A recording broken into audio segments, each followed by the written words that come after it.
京都去不腻，避暑玩乐路线。刚 Kibo 想说呢，要带我们到这个与世隔绝的秘境小镇啊。到底接下来的京都避暑路线去哪里呢？电视墙就要来看到。刚刚还是京都之后呢，接下来 Kibo 想深至京都，去的是美山合掌村啊。是这个美山合掌村哈，其实应该是说它目前仅存29栋。像那茅草屋啦哈，那当然在这个地方呢，其实它除了清幽以外，人相对变得很少。那这里观光客很少，是因为来到这里哦，其实交通不是那么方便。好，那白山乡的话，因为它太知名了，对，也是世界遗产嘛，好文化遗产，所以它那边人多，这边相对人少。那到了这边之后，你就觉得好像到了那个神隐少女哦的那种，好像。他住的那种住家的概念哈，那一去的时候，先看到红色的油桶，就表示我们到了美山了，到门口了。对，到门口了。那进去之后，其实很清幽。像我们如果说团体去的时候，对，其实可能我们都会请大家把声音放低，然后尽量把声音压低。那里还是有人住，还有人住，大部分都是有人住，而且民宿不多。OK， 那当然它里面有很多一些咖啡屋啦哈，那边可以吃个简餐。是，所以一到那边之后，当然我们就吃冰淇淋哦，在这里吃冰啊？对，美山冰淇淋哦，其实很有名。北海道，我觉得如果说第1名、第2名都在北海道，对，好，那第3、第4，我们不要讲第5，前5名，它算是5名内的。哎呦，好吃的那个冰淇淋哦，是。然后因为它美山的牛奶也很好喝，对，所以你要搭配它的牛奶，再加上它的双淇淋，好，其实非常棒。所以来这边一定要吃它的冰淇淋跟双淇淋跟牛奶，哈。所以来到这个美山啊，其实讲真的，哇，这个。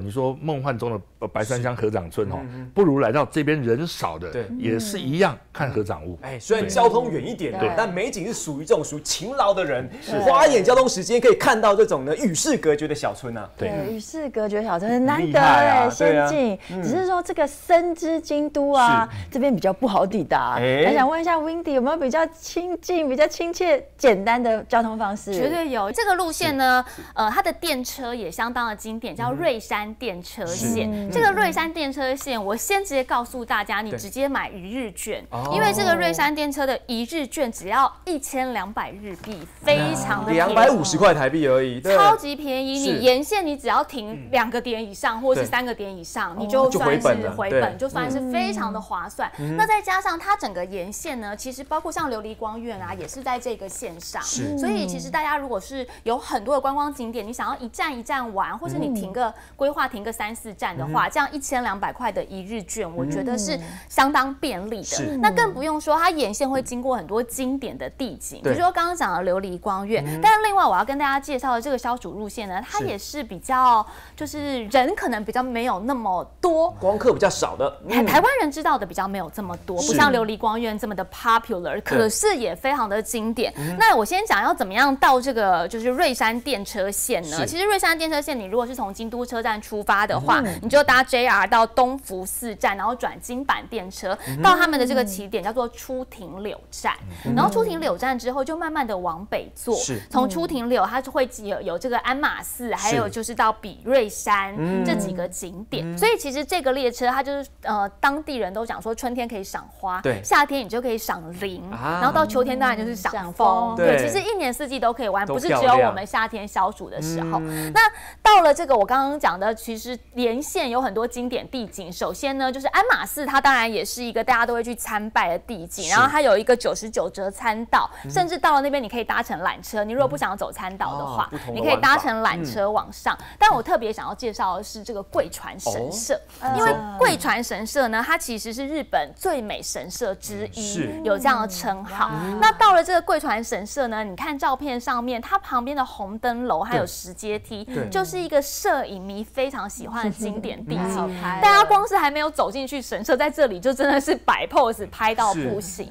所以这个地景呢，也是打卡的一个热门打卡点，就是日本在地人的热门打卡点。那另外呢，夏季限定一定要体验的就是到它的川床上面吃流水面。它有一个就是小小的，就是小河川，然后他们在上面就铺了很多的这个有一点像榻榻米这样立起来的立床。那那你可以在上面吃凉面，这个是超消暑，而且也是夏天才有的，所以到那边一定要体验。刚刚除了吃凉面以外，因为我知道啊，贵船这里还有什么川床料理，吃的更精致一些。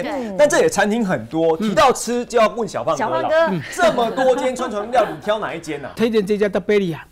它是目前整个在贵船船里面，它是规模是最大。你知道那个贵船船，对，铺下去以后，它一次可以容纳200多个人。哦，一次很多人在那里享受。那有的是说它规模比较小，可能就你去订，尤其在夏天，它的料理时期大概是从6月份到9月份。我们那时候去拍的时候，6月底，你知道吗？去吃那个料理的时候，坐在那边，你知道吗？下午的时候风一吹来，连那个溪水，我跟你讲，你真的要穿外套，会冷哦。对我那时候我这油脂这么多的人，都还受不了。你想想看，它有多厉害？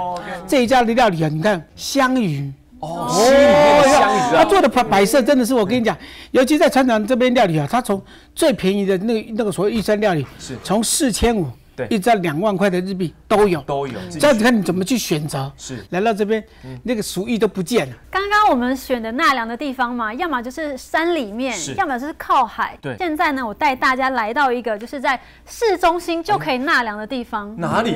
这个鸭川纳凉床。其实你来到京都呢，鸭川一定是你必去的景点之一嘛。对。那它的这个晚上的鸭川纳凉床呢，是季节限定的，它是每年呢大概5月到9月的时候会推出的一个，大家可以看到照片，它就是有一个架高的平台，在各个餐厅会有一个露天的平台，然后可以让大家在上面吃东西啊，然后看看鸭川的风景。其实就像刚刚小胖哥说的，你晚上到这边真的会冷，你像我穿这样去的话，晚上是绝对不行的，你是一定要带着小薄外套去的。那这里的这个鸭川纳凉床呢，它除了你晚上看到的风景跟白天截然不同以外，它在这边吃到的料理也都是非常精致的。那晚上来到这个鸭川纳凉床，享受完这个风景之后呢，总要找个地方入住。哎呦，推荐给附近吗？对，就在附近。推荐给大家的这间饭店呢，也是在这个鸭川附近。它从鸭川走路大概5分钟的路程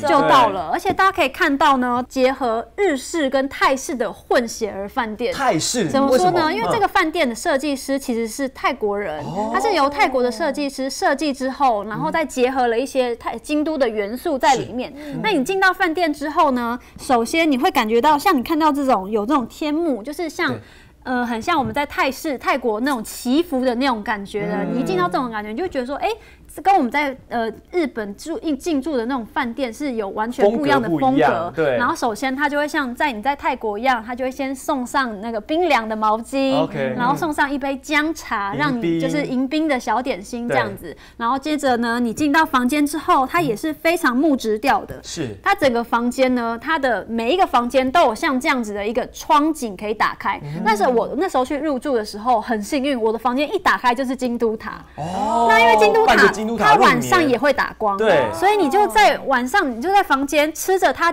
准备的迎宾小点。它的迎宾小点就是一些新鲜的水果，像葡萄，日本很有名的麝香葡萄啊，然后它的那个新鲜的无花果，然后还有一些核果子，你就坐在那个椅子上，然后就看着整个京都塔那种夜晚的那种风情，就觉得哇，真的是太享受了。那它的餐厅也很特别，它的餐厅里面呢有非常多的选择，像它晚上有酒吧，然后还有铁板烧，然后我自己最喜欢的是它的早餐，它的早餐你可以吃到日式的东西，你也可以吃到泰式料理。那你泰式料理一早进去，你就直接可以点那个打抛猪打抛猪饭，然后打抛猪饭是非常道地的哦，然后上面还有一颗。就是那个荷包蛋，荷包蛋那个筷子一戳开，那个蛋黄就这样流下来，很棒。而且它这个早餐泰奶可以喝吧？有，我跟你讲很多，而且你可以点的东西是你可以无限续点。然后它除了是你可以点的话，它是有点像半自助式的。如果你想要吃日式的、西式的，它有一个 buffet 的区域，你也可以去。像我们去日本，我们一定会喝一点 miso 汤啊，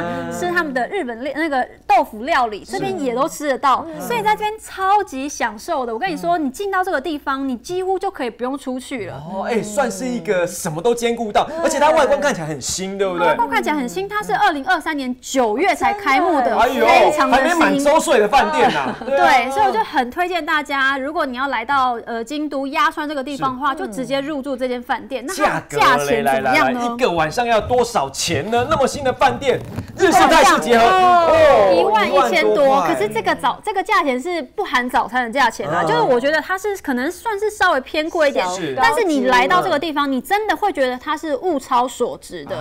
对啊，而且像刚刚讲的所有的景点，就是这些古朴的建筑啊、地点都在里面，你直接走路都可以到达，不用再舟车劳顿。好，所以来了啊，这个日式泰式结合的饭店给大家做参考啦。我们刚刚呢，主要呢这避暑路线呢是玩深之京都。